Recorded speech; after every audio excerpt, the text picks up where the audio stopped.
Hello friends, Radhe Radhe. कैसे हैं आप सब। आज हम जानेंगे नवरात्र का तीसरा दिन माँ चंद्रघंटा के बारे में। सब महत्व उपाय।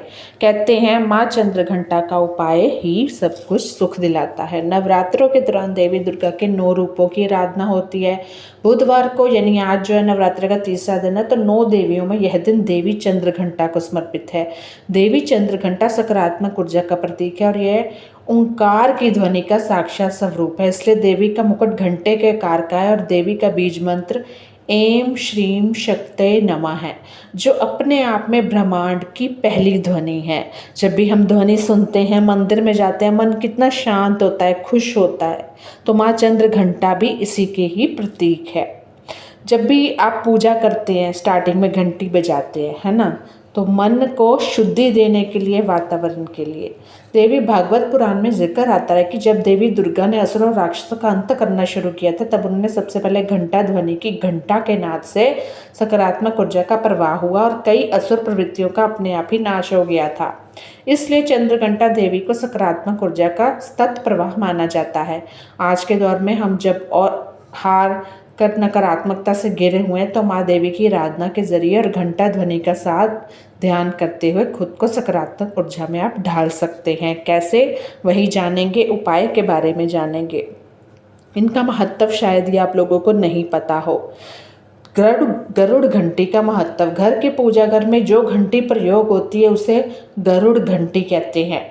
अगर आप इसे ध्यान से देखोगे तो घंटी के हत्थे पर ऊपर की ओर चौड़े सिरे पर एक पक्षीय कृति उभरी हुई दिखाई देती है। अब ध्यान से देखना, यह भगवान विष्णु के वाहन गरुड़ जी हैं। गरुड़ पुराण के अनुसार गरुड़ जी भूत प्रेत पिशाच जैसी नकारात्मक शक्तियों को दूर करते हैं।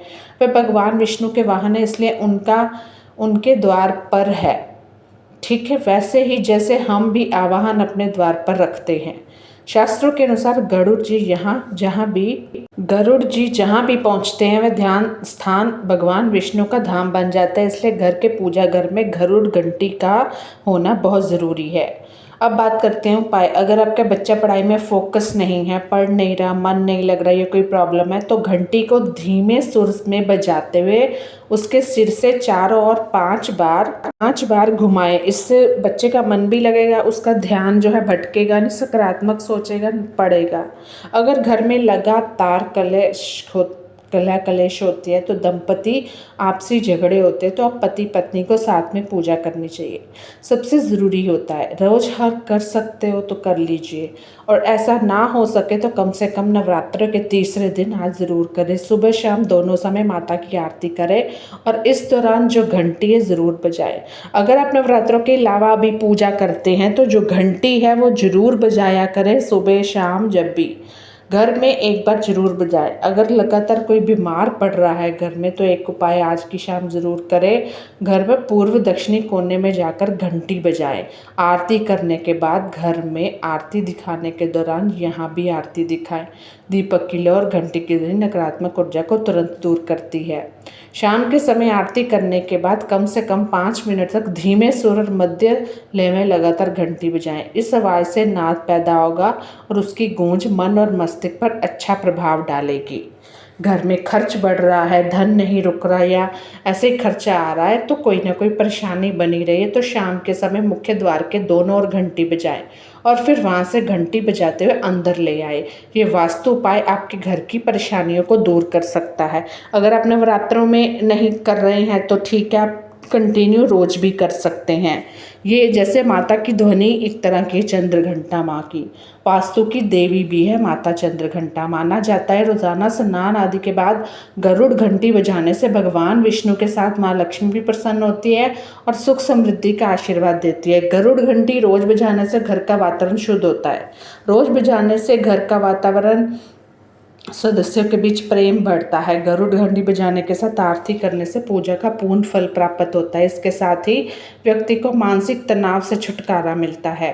देवी चंद्रघंटा देवी दुर्गा का रूप होने का ध्वनि और वास्तु तंत्र की भी देवी है। इसलिए घंटी के साथ उपाय से घर का जो वास्तु दोष है ना, वो भी दूर किया जा सकता है। घंटी नहीं है, ले लीजिए। नवरात्र के तीसरे दिन माँ चंद्रघंटा की जो कथा है वो थोड़ी सी सुनते हैं। इनके अनुसार महिषासुर नाम एक शक्तिशाली राक्षस ने स्वर्गलोक में आतंक मचाना शुरू कर दिया था और वह तीनों लोकों पर अपना अधिपत्य जमाना चाहता था। महिषासुर के बढ़ते आतंक से सभी देवता चिंतित हो गए थे और उन्होंने त्रिदेव यानी ब्रह्मा विष्णु महेश से मदद मांगी। तब उन्होंने मदद के जरिए तब नवरात्रि तीसरे दिन जब देवताओं की व्यथा सुनी तो देव बहुत क्रोधित हुए और उनके क्रोध से एक दिव्य ऊर्जा प्रकट हुई और उस ऊर्जा से माँ दुर्गा के चंद्रघंटा स्वरूप का जन्म हुआ, जिनके मस्तक पर घंटे के कार का अर्धचंद्र है। इसी वजह से उनका नाम चंद्रघंटा है। आप किसी भी दुख में हो सुख में हो, ईश्वर का साथ हमेशा हमें चाहिए होता है। भगवान शिव ने माँ चंद्रघंटा को अपना त्रिशूल, भगवान विष्णु ने अपना चक्र और देवराज इंद्र ने अपना घंटा प्रदान किया था। इसके बाद अन्य सभी देवताओं ने माँ को अपने अपने अस्त्र शस्त्र दे दिए। फिर माँ चंद्रघंटा महिषासुर से युद्ध करने पहुंची और माता ने अपने अस्त्र शस्त्रों के साथ महिषासुर का वध किया, जिससे देवताओं को उसके आतंक से मुक्ति मिली। तो इस तरह आप भी अपने घर में सकारात्मकता लाएं, पूजा करें। कैसी लगी वीडियो ये भी बताएं। धन्यवाद।